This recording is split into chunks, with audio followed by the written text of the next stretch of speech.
So kindly supply the new charge sheet to the council for the this person and all the councils. Supply the new charge sheet to the council for the this person and all the council. I have allowed the amendment as prayed.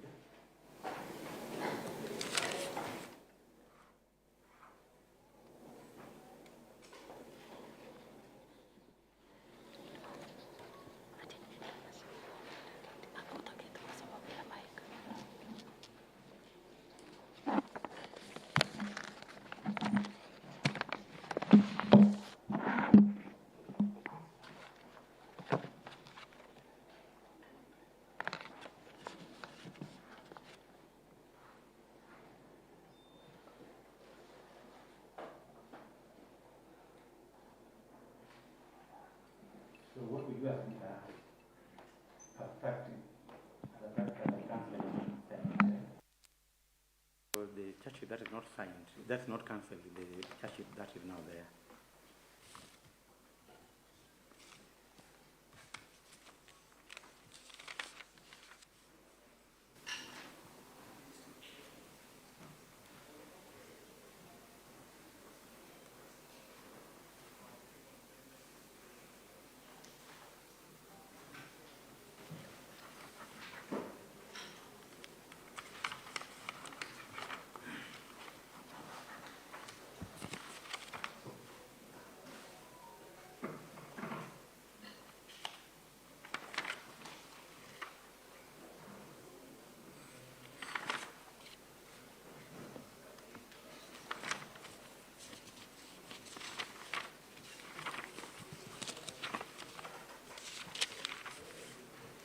That is the first issue. The next issue is now on whether we can take plea when the first accused person is not present.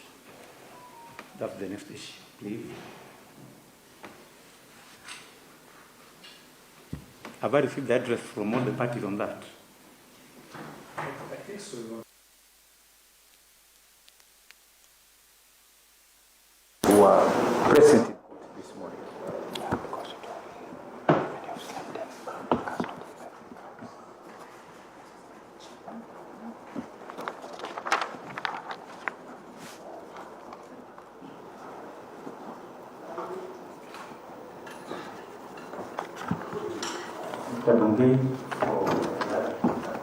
Yes, Your Honor. I think I had already addressed the court on that. We have no objection to the referral of first accused persons plea taking, and then the second, third, and fourth accused persons can take their plea today.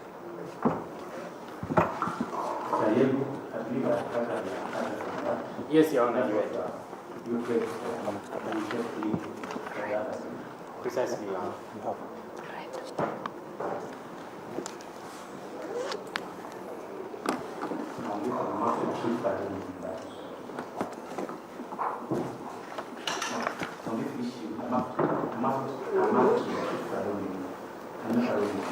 So we retreat for 15 minutes to come back.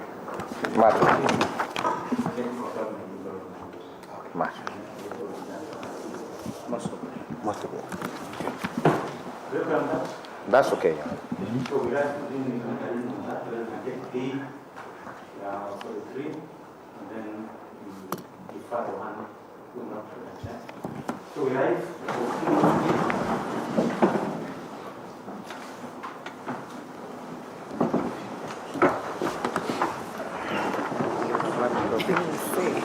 No.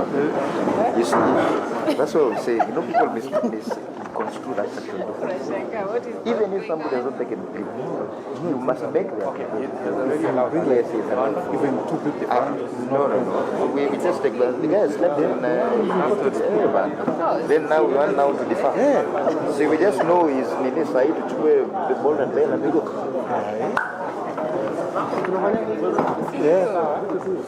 And you see, there's no objection from any side, like everyone is in agreement.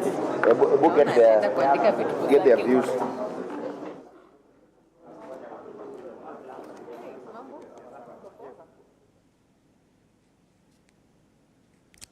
There's a lot of pictures right there from the Nakuru lookouts, even as there are 3 suspects of the whole Finland scholarship saga. That is Uasin Gishu Senator Jackson Mandago, Joshua Lelei, Mishak Rono, who are actually currently there in the courts, and a fourth suspect, Joseph Maritim, Mishak, and also Joshua are county top officials. And the prosecution side was really calling for the fourth suspect, that is Joseph Maritim, who is actually out of the country. And according to even the DCI, saying that he went out of the country at the height of the investigations. He basically snuck out, that is according to the DCI. So we will actually be following up on how this will be unfolding. And Mandago is actually accused of misappropriating 1.1 billion Kenyan shillings. We'll take a short break. We will be right back.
For the four suspects of Finland saga was taking place. Peter Ndege was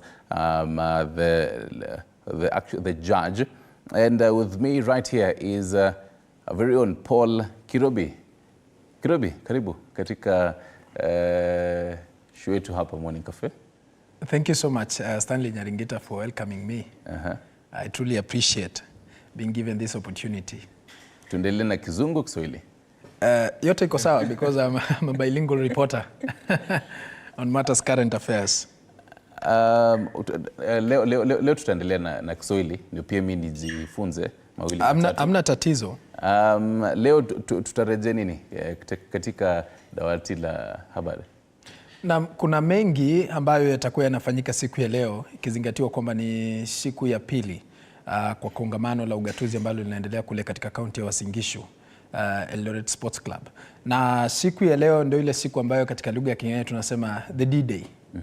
Not just for the governors but also for members of parliament. And of course, simply because yesterday President William Ruto touched on a number of critical issues ambayo serikali ya Kenya Kwanza inaazimia kutekeleza kwa kipindi cha miaka mitano inayokuja.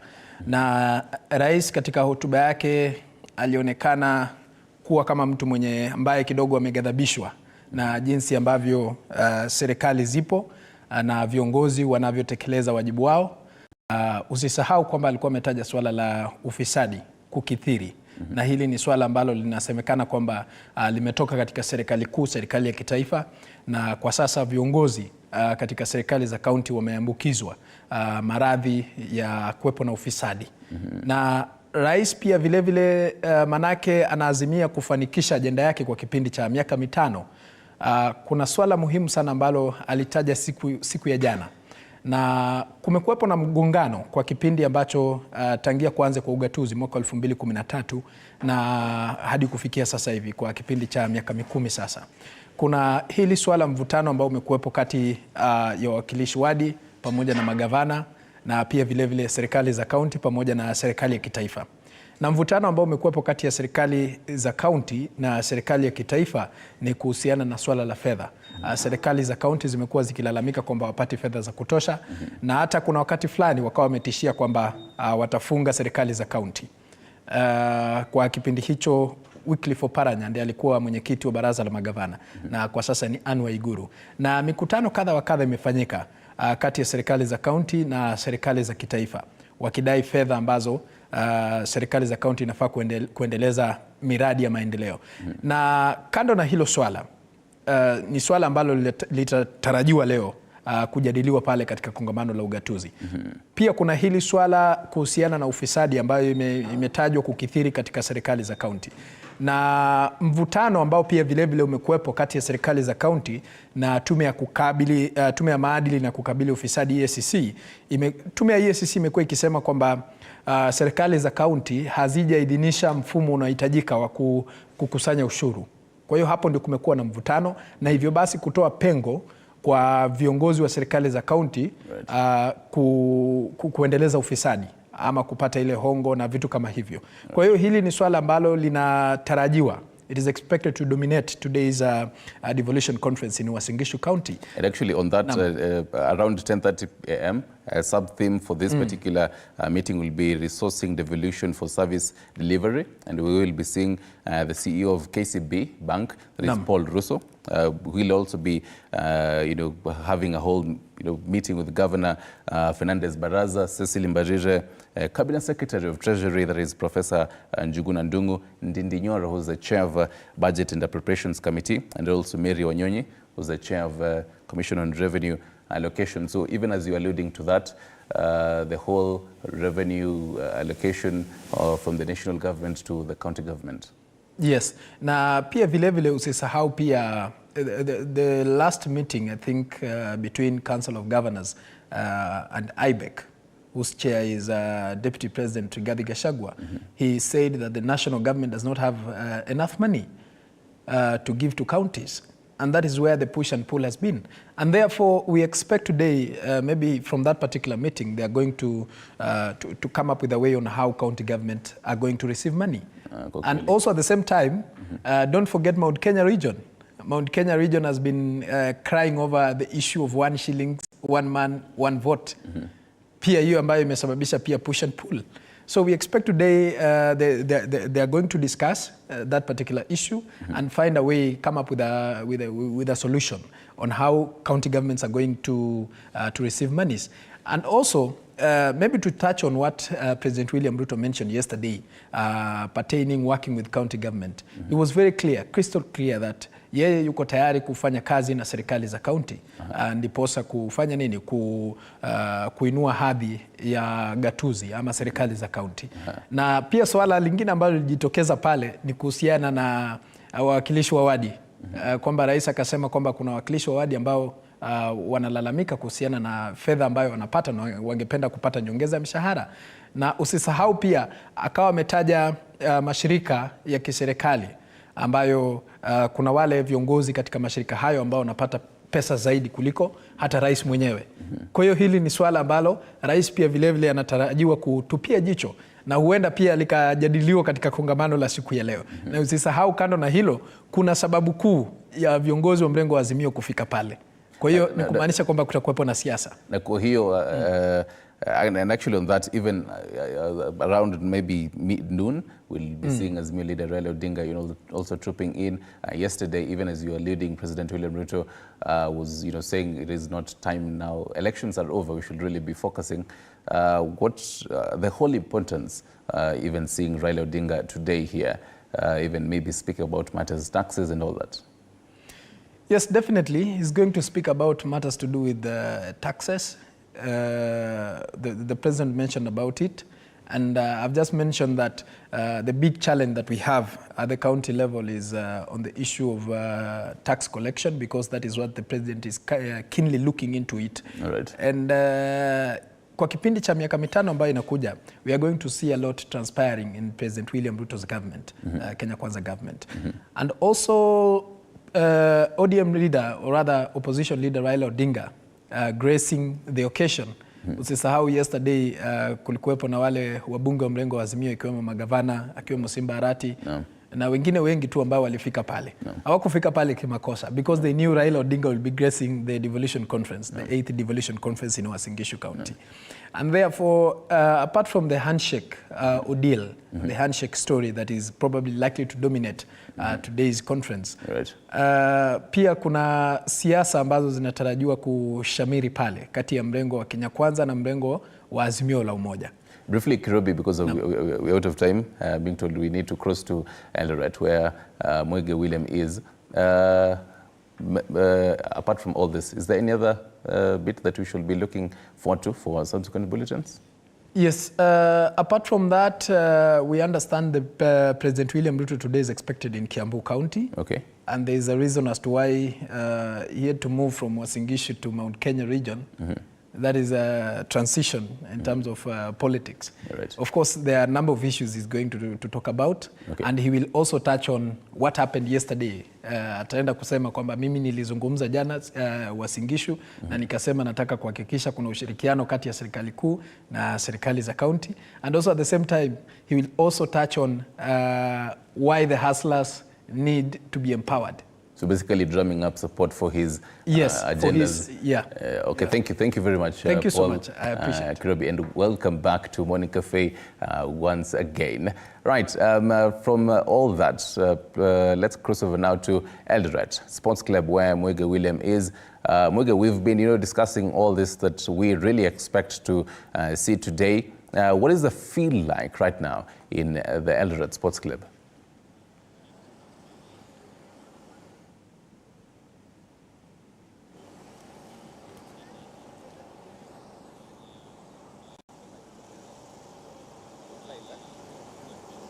Well, thank you, Stanley Nyaringita, back in studio. We are still hands and boots on ground just to bring you the latest here at the Eldoret Sports Club. Quite a lot of beehive activities already picking pace here at the devolution conference. Remember, this is the 8th devolution conference. The discussions have begun. The panelists are already here.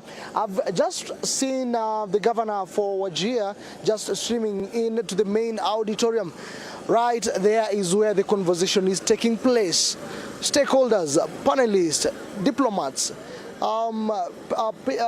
government officials from the CECs, those are committee executive members of, or rather, ministers at the county levels. We also have the chief officers, we have our principal secretaries there, the diplomatic corps, and other representatives from within and across the region all have gathered here just for this important discussion. Remember, today they are discussing matters equitable share, matters revenue. This is a question that has been in top discussion. Remember, after a challenge from a number of leaders challenging the county government, it is 10 years since devolution, and it is time that they should be funding themselves in terms of project, their expenditure, recurrent expenditure, and that discussion is currently ongoing with the diplomatic corps, which are the ones leading this conversation, and the development partners. All right, live pictures coming to you. Those are delegates who are making their way here at the Eldoret Sports Club just to be part and parcel of this conversation. But also, in a bit while, we'll be crossing over the other side, whereby we are seeing exhibitors. All the 47 counties are here to exhibit or showcase the best of their products and services from their counties, and also non-governmental organizations have been given an opportunity to be part and parcel of this conversation. Currently, I'm joined by one of the stakeholders who have made their way here at the Eldoret Sports Club, even as we see live pictures of delegates. Good morning, sir. Let's start with your name. Good morning to you. My name is Samuel Kinyanjui. I'm one of the exhibitors here at this devolution conference, talking about the experience, the future, the present and the future. All right, indeed, quite a very important discussion. Let me ask you, in what capacity are you here other than being a stakeholder? What are you bringing to the table for the county governments? I'm here as an exhibitor from the private sector, bringing in technology in solar water desalination, which is a product now for the county governments to ensure that they have clean drinking water for their people, and also irrigation and sanitation water. So we are proposing an engagement where all the stakeholders and private public partnerships engagements also come in, so that we are able to deliver on the deliverables of the devolution and enjoy the fruits of devolution to the benefit of our community and our people. All right. That is interesting, because we understand 85% of our country is arid and semi-arid. And today, panelists, governors are having a conversation in terms of technology. How important is whatever that you are providing going to help in terms of, because agriculture is one of the devolved functions when it comes to the functions under the county government. Whatever it is that you're offering, and whatever your proposal rather is to the county government, how is it important for Mwananchi? Because they are watching you here on TV 47. How important is this to you and the Mwananchi? Actually, there are two things that are very critical. It comes to water, it comes to food security. These are functions that are also devolved in our country. And looking at the ASAL coverage and the issue of desertification, climate change, adoption of technology is very, very critical to address those challenges in the ASAL region. So what we are saying is that we have enough solar energy, we have enough renewable energy in our country. We are actually leading in renewable energy sources. Those, we should adopt them for the betterment of our people. So there are two things. Adoption of technology, so that this renewable energy, the water accessibility and affordability is made easier, cheaper, accessible to the people. The common people, the person on the ground should be able to access those very easily in an affordable manner. So what you're talking about is actually bringing our synergies together. The private sector, the county governments, adoption of what we are discussing today in terms of technology, in terms of financing, in terms of water resources, then we are able to provide those services to the people. To make water affordable to at the lowest cost possible, probably a few cents of a dollar to the people. Apart from that is ensuring that those arid, semi-arid areas are also being able to generate some food for themselves, vegetables, proteins from the fish farms and those kind of things. All right. It will be the benefit of our people. Thank you for your time, Sam. Thank you very much. Thank you. Well, quite an important discussion there, you see. And this is the benefit of the devolution conference 10 years on, and such are the issues which are being discussed here at the devolution conference, all in importance of you mwananchi. And I think, Stanley, that is a story we are going to dive deep into it and understand and bring a comprehensive coverage to our viewers, because I think it is something that matters, taking note and taking bank that our country, 85% of it is arid and semi-arid. Now, taking note of that, and also on a reminder of that, we are still here and we will be covering blow by blow on whatever is happening at that Dome 10, because it is an important discussion. But interesting and importantly, I've seen the advanced team of former Premier Raila Odinga. So that means anytime from now, we are expecting Raila Odinga to be inside, to be within the precincts of the Eldoret Sports Club.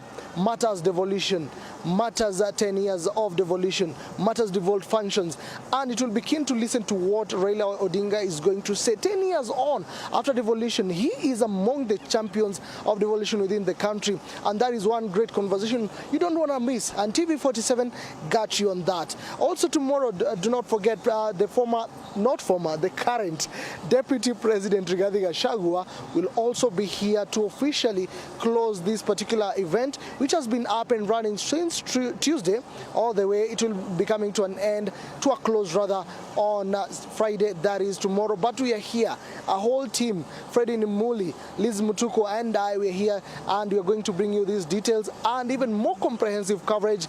And that is just for you. I just wanted to show you maybe live pictures. The man behind the lens, Jones, giving you those live pictures. More delegates, even dressed in traditional attires. I think I could get a hold of them. Hamjambo, naweza zungumza na nyinyi. Hii ni TV47. Kujeni tuzungumze. Asante. Naam. Yes. Hebu nieleze, naona mmevalia nini mwanzo leo? Tumeivalia nguo rasmi ya culture ambaye ni ya sis dancers. Yeah. Mnashiriki katika kongamano la hili la ugatuzi. Hebu nieleze nyinyi mnafanya nini haswa kwa hili kongamano? Tunakuja kuwatumbuiza viongozi wetu ambaye wako katika hili kongamano la ugatuzi, na pia kusikiliza ambaye serikali yetu wako nayo mema kwa nchi yetu ya Kenya. Yeah. Okay, asanti. Jina lako? Naitwa Elijah Kirop kutoka Elgeyo Marakwet County. Asante. All right, I'm told that time is running, and now I have to hand it over back to Studio Stanley. Over to you, but I'm still here at the Eldoret Sports Club. It's definitely asante sana Mwege William for all that comprehensive bit. And begin, as you really put it, time is not really on our side. Some about 8 minutes to the top of the hour. But then remember the question that we had asked you: do you support the proposal to bar former governors from seeking for senatorial seats? And just a quick one of what you're actually saying. And the person who had actually proposed this particular bill, nominated Senator Raphael Chimera, says accountability is what we seek to achieve. Someone in here also says, that is Sageka Wilson, this is a great idea. Let someone take a break of 5 years minimum. Let audits be conducted. Being in another powerful office brings about influence and interference. Maybe I can take a look at about 3 comments here. Caleb Othiambo, this will help in auditing and accountability of the past regime's spending. We can't let corrupt people go back and play an oversight role on the mess that they created at the helm of their leadership. Brian Watanga, this is a step in the right direction since some governors were involved in gross misconduct and should be far away from public office. Let me seek longer on here. Calvo Ward Okinyo says, in fact, they should add a clause barring them from contesting for any elective position till all the pending court cases against them are heard and determined, even after the elapse of those 5 years. Asanteni sana for all your feedback. right here on X at TV47 News, at Nyaringita _ at Limuki _